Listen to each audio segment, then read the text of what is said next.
I was sick. Sick unto death with that long agony. And when they at length unbound me, and I was permitted to sit, I felt that my senses were leaving me. The sentence, the dread sentence of death, was the last of distinct accentuation which reached my ears. After that, the sound of the inquisitorial voices seemed merged into one dreamy, indeterminate hum. It conveyed to my soul the idea of revolution, perhaps from its association in fancy with the burr of a mill wheel. This only for a brief period, for presently I heard no more. Yet for a while I saw, but with how terrible an exaggeration! I saw the lips of the black-robed judges. They appeared to me white, whiter than the sheet upon which I traced these words, and thin, even to grotesqueness, thin with the intensity of their expression of firmness, of immovable resolution, of stern contempt of human torture. I saw that the decrees of what to me was fate were still issuing from those lips.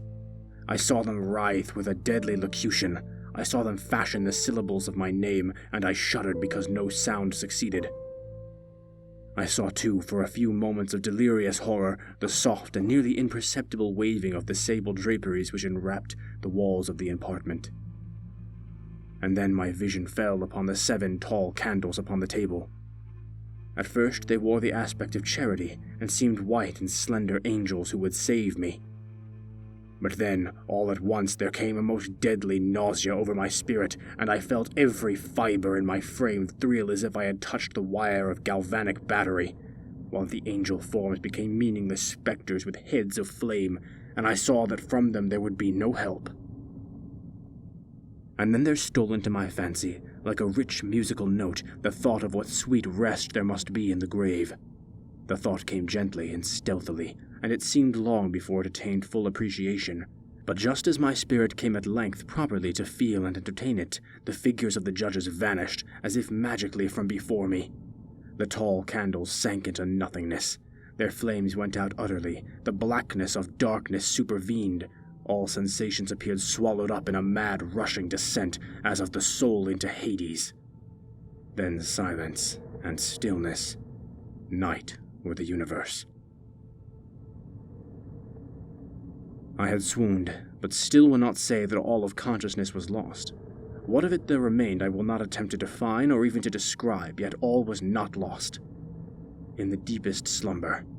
No, in delirium. No, in a swoon. No, in death. No! Even in the grave all is not lost, else there is no immortality for man. Arousing from the most profound of slumbers, we break the gossamer web of some dream. Yet in a second afterward, so frail may that web have been, we remember not that we have dreamed. In the return to life from the swoon there are 2 stages. First, that of the sense of mental or spiritual. Secondly, that of the sense of physical existence. It seems probable that if, upon reaching the second stage, we could recall the impressions of the first, we should find these impressions eloquent in memories of the gulf beyond. And that gulf is... what? How at least shall we distinguish its shadows from those of the tomb? But if the impressions of what I have termed the first stage are not at will recalled, yet after long interval, do they not come unbidden while we marvel whence they come? He who has never swooned is not he who finds strange palaces and wildly familiar faces and coals that glow. Is not he who beholds floating in midair the sad visions that the many may not view. Is not he who ponders over the perfume of some novel flower, is not he whose brain grows bewildered with the meaning of some musical cadence which has never before arrested his attention. Amid frequent and thoughtful endeavors to remember, amid earnest struggles to regather some token of the state of seeming nothingness into which my soul had lapsed, there have been moments when I have dreamed of success. There have been brief, very brief periods when I have conjured up remembrances which the lucid reason of a later epoch assures me could have had reference only to that condition of seeming unconsciousness. These shadows of memory tell, indistinctly, of tall figures that lifted and bore me in silence down, down, still down, till a hideous dizziness oppressed me at the mere idea of the indeterminableness of the descent. They tell also of a vague horror at my heart, on account of that heart's unnatural stillness. Then comes a sense of sudden motionlessness throughout all things, as if those who bore me, a ghastly train, had outrun in their descent the limits of the limitless and paused from the wearisomeness of their toil. After this I call to mind flatness and dampness, and then all is madness, the madness of a memory which busies itself among forbidden things.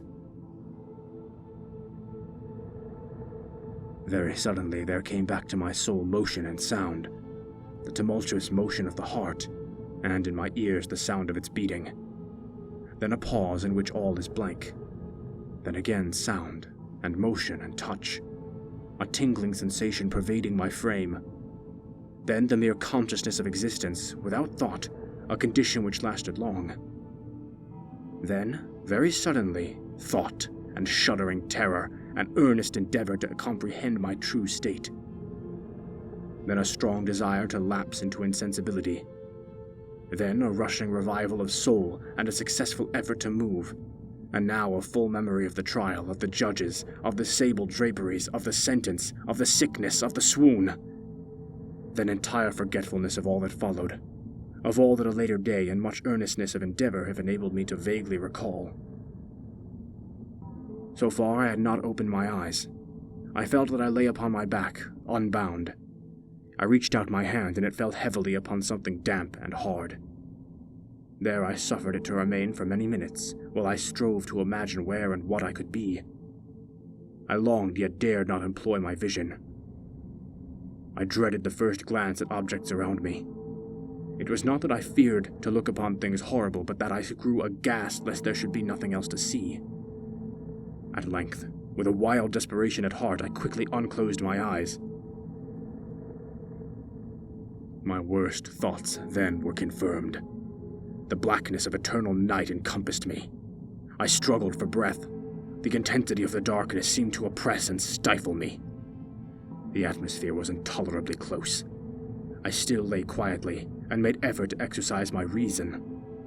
I brought to mind the inquisitorial proceedings, and attempted from that point to deduce my real condition. The sentence had passed, and it appeared to me that a very long interval of time had since elapsed. Yet not for a moment did I suppose myself actually dead. Such a supposition, notwithstanding what we read in fiction, is altogether inconsistent with real existence. But where, and in what state was I? The condemned to death, I knew, perished usually at the auto de fe, and one of these had been held on the very night of the day of my trial. Had I been remanded to my dungeon, to await the next sacrifice, which would not take place for many months? This, I at once saw, could not be. Victims had been in immediate demand. Moreover, my dungeon, as well as all the condemned cells at Toledo, had stone floors, and light was not altogether excluded. A fearful idea now suddenly drove the blood in torrents upon my heart, and for a brief period I once more relapsed into insensibility. Upon recovering, I at once started to my feet, trembling convulsively in every fiber. I thrust my arms wildly above and around me in all directions. I felt nothing, yet dreaded to move a step, lest I should be impeded by the walls of a tomb. Perspiration burst from every pore and stood in cold, big beads upon my forehead. The agony of suspense grew at length intolerable, and I cautiously moved forward with my arms extended and my eyes straining from their sockets in the hope of catching some faint ray of light. I proceeded for many paces, but still all was blackness and vacancy. I breathed more freely. It seemed evident that mine was not, at least, the most hideous of fates. And now, as I still continued to step cautiously onward, there came thronging upon my recollection 1,000 vague rumors of the horrors of Toledo. Of the dungeons there had been strange things narrated. Fables I had always deemed them, but yet strange and too ghastly to repeat save in a whisper. Was I left to perish of starvation in this subterranean world of darkness? Or what fate perhaps even more fearful awaited me? That the result would be death, and a death of more than customary bitterness, I knew too well the character of my judges to doubt. The mode and the hour were all that occupied or distracted me. My outstretched hands at length encountered some solid obstruction. It was a wall seemingly of stone masonry, very smooth, slimy, and cold. I followed it up, stepping with all the careful distrust which with certain antique narratives had inspired me. This process, however, afforded me no means of ascertaining the dimensions of my dungeon, as I might make its circuit and return to the point whence I set out without being aware of the fact, so perfectly uniform seemed the wall. I therefore sought the knife which had been in my pocket when led into the inquisitorial chamber, but it was gone. My clothes had been exchanged for a wrapper of coarse serge. I had thought of forcing the blade in some minute crevice of the masonry so as to identify my point of departure. The difficulty, nevertheless, was but trivial, although in the disorder of my fancy it seemed at first insuperable. I tore a part of the hem from the robe and placed a fragment at full length and at right angles to the wall. In groping my way around the prison, I could not fail to encounter this rag upon completing the circuit. So, at least, I thought, but I had not counted upon the extent of the dungeon or upon my own weakness. The ground was moist and slippery. I staggered onward for some time when I stumbled and fell. My excessive fatigue induced me to remain prostrate, and sleep soon overtook me as I lay. Upon awakening and stretching forth an arm, I found beside me a loaf and a pitcher with water.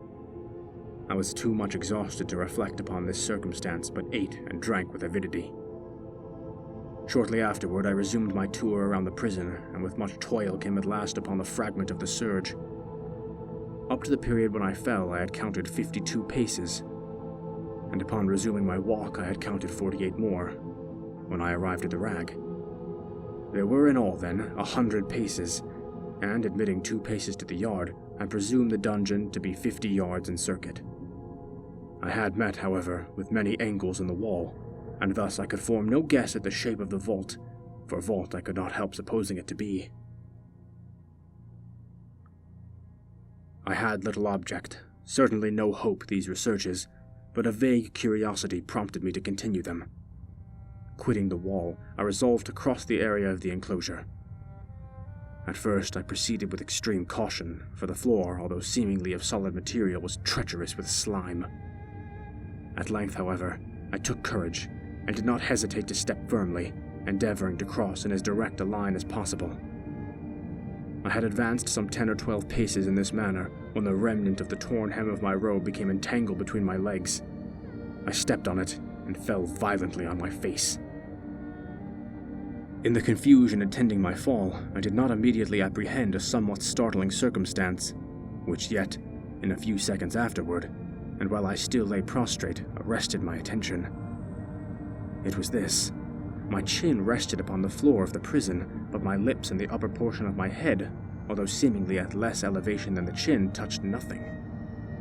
At the same time, my forehead seemed bathed in a clammy vapor, and the peculiar smell of decayed fungus arose to my nostrils.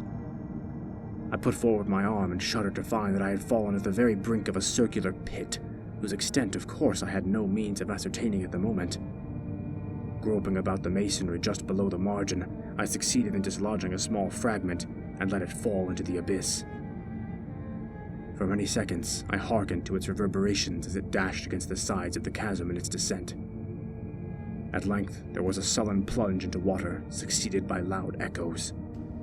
At the same moment, there came a sound resembling the quick opening and as rapid closing of a door overhead, while a faint gleam of light flashed suddenly through the gloom, and as suddenly faded away.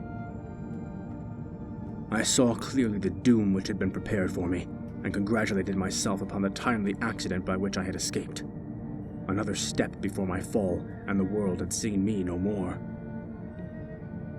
And the death was just avoided was of that very character which I had regarded as fabulous and frivolous in the tales respecting the Inquisition. To the victims of its tyranny, there was the choice of death with its direst physical agonies, or death with its most hideous moral horrors. I had been reserved for the latter. By long suffering, my nerves had been unstrung until I trembled at the sound of my own voice, and had become in every respect a fitting subject for the species of torture which awaited me. Shaking in every limb, I groped my way back to the wall, resolving there to perish rather than risk the terrors of the wells, of which my imagination now pictured many in various positions about the dungeon. In other conditions of mind, I might have had the courage to end my misery at once by a plunge into one of these abysses. But now I was the veriest of cowards. Neither could I forget what I had read of these pits, that the sudden extinction of life formed no part of their most horrible plan.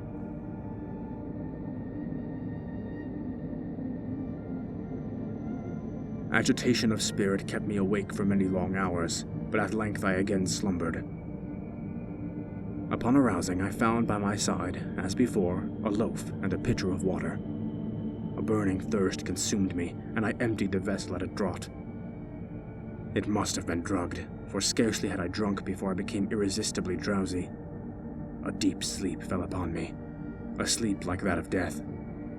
How long it lasted, of course, I know not, but when once again I unclosed my eyes, the objects around me were visible. By a wild, sulphurous luster, the origin of which I could not at first determine, I was enabled to see the extent and aspect. By a wild, sulphurous luster, the origin of which I could not at first determine, I was enabled to see the extent and aspect of the prison.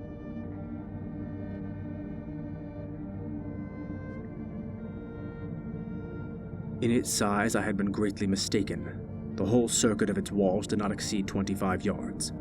For some minutes the fact occasioned me a world of vain trouble.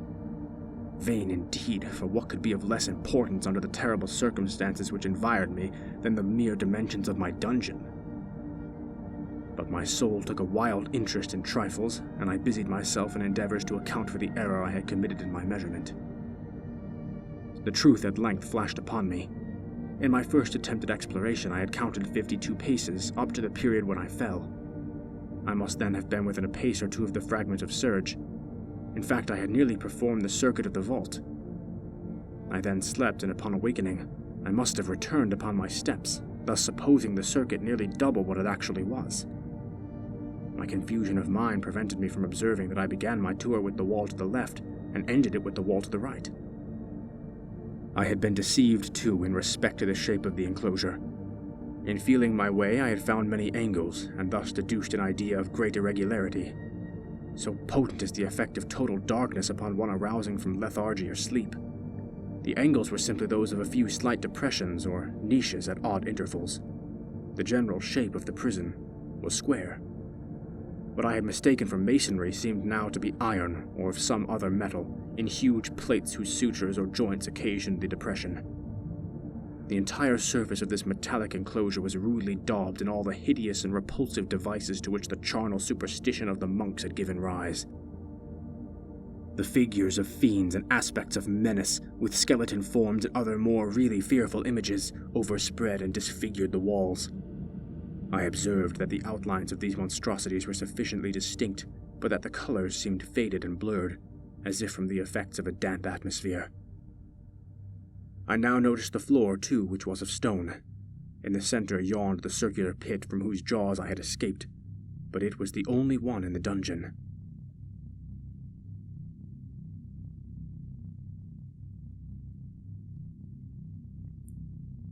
All this I saw indistinctly and by much effort, for my personal condition had been greatly changed during slumber. I now lay upon my back, and at full length, on a species of low framework of wood. To this I was securely bound by a long strap resembling a surcingle. It passed in many convolutions around my limbs and body, leaving at liberty only my head and my left arm to such extent that I could, by dint of much exertion, supply myself with food from an earthen dish which lay by my side on the floor. I saw, to my horror, that the pitcher had been removed. I say to my horror, for I was consumed with intolerable thirst. This thirst, it appeared, to be the design of my persecutors to stimulate, for the food in the dish was meat pungently seasoned. Looking upward, I surveyed the ceilings of my prison. It was some 30 or 40 feet overhead, and constructed much as the side walls. In one of its panels, a very singular figure riveted my whole attention. It was the painted figure of Time, as he is commonly represented, save that, in lieu of a scythe, he held what, at a casual glance, I supposed to be the pictured image of a huge pendulum, such as we see on antique clocks. There was something, however, in the appearance of this machine which caused me to regard it more attentively. While I gazed directly upward at it, for its position was immediately over my own, I fancied that I saw it in motion. In an instant afterward, the fancy was confirmed. Its sweep was brief and, of course, slow. I watched it for some minutes, somewhat in fear but more in wonder. Wearied at length with observing its dull movement, I turned my eyes upon the other objects in the cell. A slight noise attracted my notice, and looking to the floor, I saw several enormous rats traversing it. They had issued from the well, which lay just within view to my right. Even then, while I gazed, they came up in troops, hurriedly, with ravenous eyes allured by the scent of the meat. From this it required much effort and attention to scare them away. It might have been half an hour, perhaps even an hour, for I could take but imperfect note of time, before I again cast my eyes upward. What I saw then confounded and amazed me. The sweep of the pendulum had increased in extent by nearly a yard. As a natural consequence, its velocity was also much greater. But what mainly disturbed me was the idea that it had perceptibly descended. I now observed, with what horror it is needless to say, that its nether extremity was formed of a crescent of glittering steel, about a foot in length from horn to horn, the horns upward, and the under edge evidently as keen as that of a razor. Like a razor also, it seemed massy and heavy, tapering from the edge into a solid and broad structure above. It was appended to a weighty rod of brass, and the whole hissed as it swung through the air. I could no longer doubt the doom prepared for me by monkish ingenuity and torture. My cognizance of the pit had become known to the inquisitorial agents, the pit whose horrors had been destined for so bold a recusant as myself. The pit, typical of hell and regarded by rumor as the ultimate Thule of all punishments. The plunge into this pit I had avoided by the merest of accidents. I knew that surprise, or entrapment into torment, formed an important portion of all the grotesquerie of these dungeon deaths. Having failed to fall, it was no part of the demon plan to hurl me into the abyss, and thus, there being no alternative, a different and milder destruction awaited me. Milder. I half smiled in my agony as I thought of such application of such a term.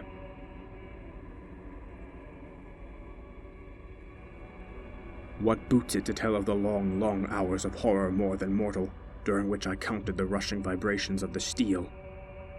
Inch by inch, line by line, with a descent only appreciable at intervals that seemed ages, down and still down it came.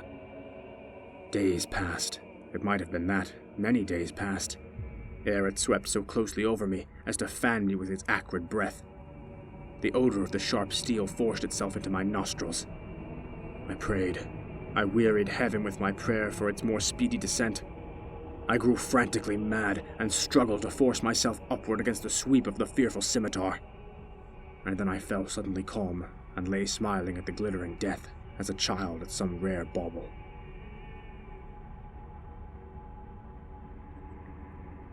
There was another interval of utter insensibility. It was brief, for upon again lapsing into life there had been no perceptible descent in the pendulum. But it might have been long, for I knew that there were demons who took note of my swoon, and who could have arrested the vibration at pleasure. Upon my recovery, too, I felt inexpressibly sick and weak, as if through long inanition. Even amid the agonies of that period, the human nature craved food. With painful effort I outstretched my left arm, as far as my bonds permitted, and took possession of the small remnant which had been spared me by the rats. As I put a portion of it within my lips, there rushed to my mind a half-formed thought of joy, of hope. Yet what business had I with hope? It was, as I say, a half-formed thought. Man has many such which are never completed. I felt that it was of joy, of hope, but felt also that it had perished in its formation. In vain I struggled to perfect, to regain it. Long suffering had nearly annihilated all of my ordinary powers of mind. I was an imbecile, an idiot. The vibration of the pendulum was at right angles to my length. I saw that the crescent was designed to cross the region of the heart. It would fray the serge of my robe. It would return and repeat its operations, again and again. Notwithstanding terrifically wide sweep, some 30 feet or more, and the hissing vigor of its descent, sufficient to sunder these very walls of iron, Still, the fraying of my robe would be all that, for several minutes, it would accomplish. And at this thought I paused. I dared not go farther than this reflection. I dwelt upon it with a pertinacity of attention, as if, in so dwelling, I could arrest here the descent of the steel. I forced myself to ponder upon the sound of the crescent as it should pass across the garment, upon the peculiar thrilling sensation with which the friction of cloth produces on the nerves. I pondered upon all this frivolity until my teeth were on edge. Down, steadily down it crept. I took a frenzied pleasure in contrasting its downward with its lateral velocity. To the right, to the left, far and wide. With the shriek of a damned spirit, to my heart with the stealthy pace of the tiger. I alternately laughed and howled as the one or the other idea grew predominant. Down, certainly relentlessly down. It vibrated within 3 inches of my bosom. I struggled violently, furiously to free my left arm. This was free only from the elbow to the hand. I could reach the latter, from the platter beside me to my mouth with great effort, but no farther. Could I have broken the fastenings above the elbow, I would have seized and attempted to arrest the pendulum. I might as well have attempted to arrest an avalanche. Down, still unceasingly, still inevitably down. I gasped and struggled at each vibration. I shrunk convulsively at its every sweep. My eyes followed its outward or upward whirls with the eagerness of most unmeaning despair. They closed themselves spasmodically at the descent, although death would have been a relief. Oh, how unspeakable! Still, I quivered in every nerve to think how slight a sinking of the machinery would precipitate that keen, glistening axe upon my bosom. It was hope that prompted the nerve to quiver, the frame to shrink. It was hope, the hope that triumphs on the rack, that whispers to the death condemned even in the dungeons of the Inquisition.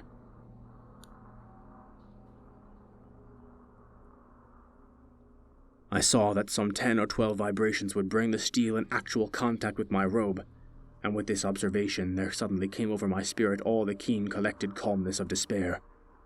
For the first time during many hours, or perhaps days, I thought. It now occurred to me that the bandage, or surcingle, which enveloped me was unique. I was tied by no separate cord. The first stroke of the razor-like crescent to thwart any portion of the band will so detach it that it might be unwound from my person by means of my left hand. But how fearful in that case the proximity of the steel! The result of the slightest struggle, how deadly! Was it likely, moreover, that the minions of the torturer had not foreseen and provided for this possibility? Was it probable that the bandage crossed my bosom in the track of the pendulum? Dreading to find my fate, and as it seemed in last hope frustrated, I so far elevated my head as to obtain a distinct view of my breast. The surcingle enveloped my limbs and body close in all directions, save that in the path of the destroying crescent. Scarcely had I dropped my head back into its original position when there flashed upon my mind what I cannot better describe than as the unformed half of that ideal deliverance to which I have previously alluded, and of which a moiety only floated indeterminately through my brain when I raised food to my burning lips. The whole thought was now present, feeble, scarcely sane, scarcely definite, but still entire. I proceeded at once, with the nervous energy of despair, to attempt its execution. For many hours, the immediate vicinity of the low framework upon which I lay had been literally swarming with rats. They were wild, bold, ravenous, their red eyes glaring upon me as if they waited but for motionlessness on my part to make me their prey. To what food, I thought, have they been accustomed in the well? They had devoured, in spite of all my efforts to prevent them, all but a small remnant of the contents of the dish. I had fallen into a habitual seesaw or wave of the hand about the platter, and at length the unconscious uniformity of the movement deprived it of effect.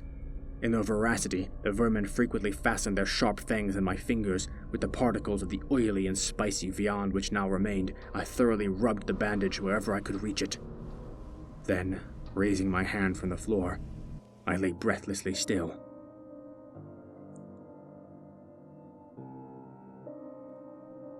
At first, the ravenous animals were startled and terrified at the change, at the cessation of movement. They shrank alarmedly back.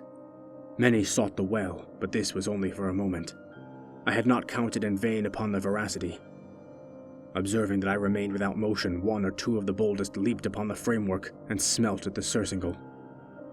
This seemed the signal for a general rush. Forth from the well they hurried in fresh troops. They clung to the wood, they overran it, and leaped in hundreds upon my person. The measured movement of the pendulum disturbed them not at all. Avoiding its strokes, they busied themselves with the anointed bandage. They pressed. They swarmed upon me in ever-accumulating heaps. They writhed upon my throat, their cold lips sought my own. I was half stifled by their thronging pressure. Disgust for which the world has no name swelled in my bosom and chilled with a heavy clamminess my heart. Yet, 1 minute, and I felt the struggle would be over. Plainly I perceived the loosening of the bandage. I knew that in more than one place it must be already severed. With a more than human resolution I lay still.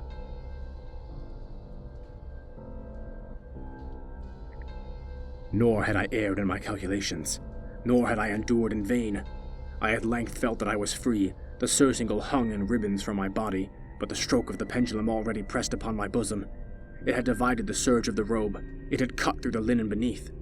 Twice again it swung, and a sharp sense of pain shot through every nerve. But the moment of escape had arrived. At a wave of my hand, my deliverers hurried tumultuously away. With a steady movement, cautious, sidelong, shrinking and slow, I slid from the embrace of the bandage and beyond the reach of the scimitar. For the moment, at least, I was free. Free and in the grasp of the Inquisition. I had scarcely stepped from my wooden bed of horror upon the stone floor of the prison when the motion of the hellish machine ceased, and I beheld it drawn up by some invisible force through the ceiling. This was a lesson which I took desperately to heart. My every motion was undoubtedly watched. Free. I had but escaped death in one form of agony to be delivered unto worse than death in some other. With that thought I rolled my eyes nervously around on the barriers of iron that hemmed me in. Something unusual. Some change which at first I could not appreciate distinctly. It was obvious had taken place in the apartment. For many minutes of a dreamy and trembling abstraction, I busied myself in vain, unconnected conjecture. During this period I became aware for the first time of the origin of the sulphurous light which illuminated the cell. It proceeded from a fissure about half an inch in width, extending entirely around the prison at the base of the walls, which thus appeared and were completely separated from the floor. I endeavored, but of course in vain, to look through the aperture. As I arose from the attempt, the mystery of the alteration in the chamber broke at once upon my understanding. I have observed that, although the outlines of the figures upon the walls were sufficiently distinct, yet the colors seemed blurred and indefinite. These colors had now assumed, and were momentarily assuming, a startling and most intense brilliancy that gave to the spectral and fiendish portraitures an aspect that might have thrilled even firmer nerves than my own. Demon eyes of a wild and ghastly vivacity glared upon me in 1,000 directions, where none had been visible before, and gleamed with the lurid luster of a fire that I could not force my imagination to regard as unreal. Unreal. Even while I breathed, there came to my nostrils the breath of the vapor of heated iron. A suffocating odor pervaded the prison. A deeper glow settled each moment in the eyes that glared at my agonies. A richer tint of crimson diffused itself over the pictured horrors of blood. I panted. I gasped for breath. There could be no doubt of the design of my tormentors. Oh, most unrelenting, oh, most demonic of men! I shrank from the glowing metal to the center of the cell. Amid the thought of the fiery destruction that impended, the idea of the coolness of the well came over my soul like a balm. I rushed to its deadly brink. I threw my straining vision below. The glare from the enkindled roof illuminated its inmost recesses. Yet for a wild moment did my spirit refuse to comprehend the meaning of what I saw. At length it wrestled its way into my soul. It burned itself in upon my shuddering reason. Oh, for a voice to speak! Oh, horror! Any horror but this! With a shriek, I rushed from the margin and buried my face in my hands, weeping bitterly.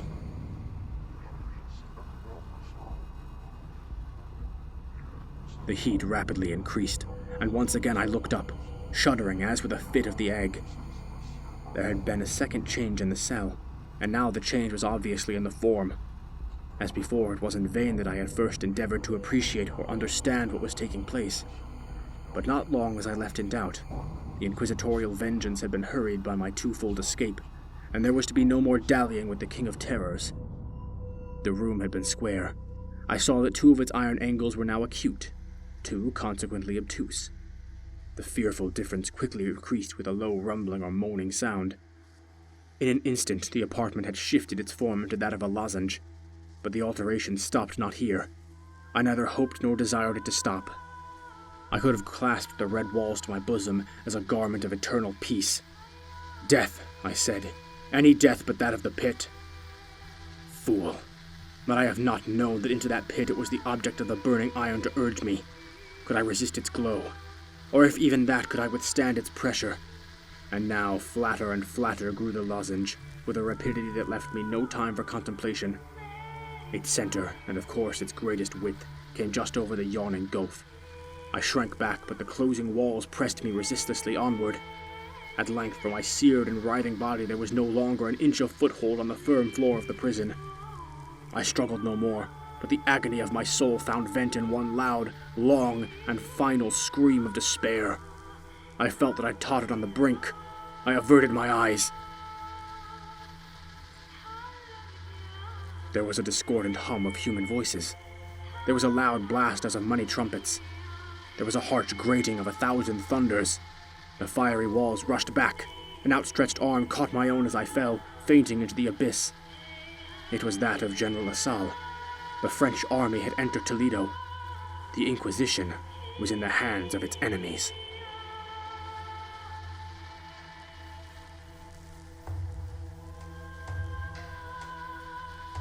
Thanks for listening. If you made it this far, please continue supporting my work. Special thanks go out to my patrons, Heswana Rivera, Ex Machina, and Shira Durica. Thanks, guys.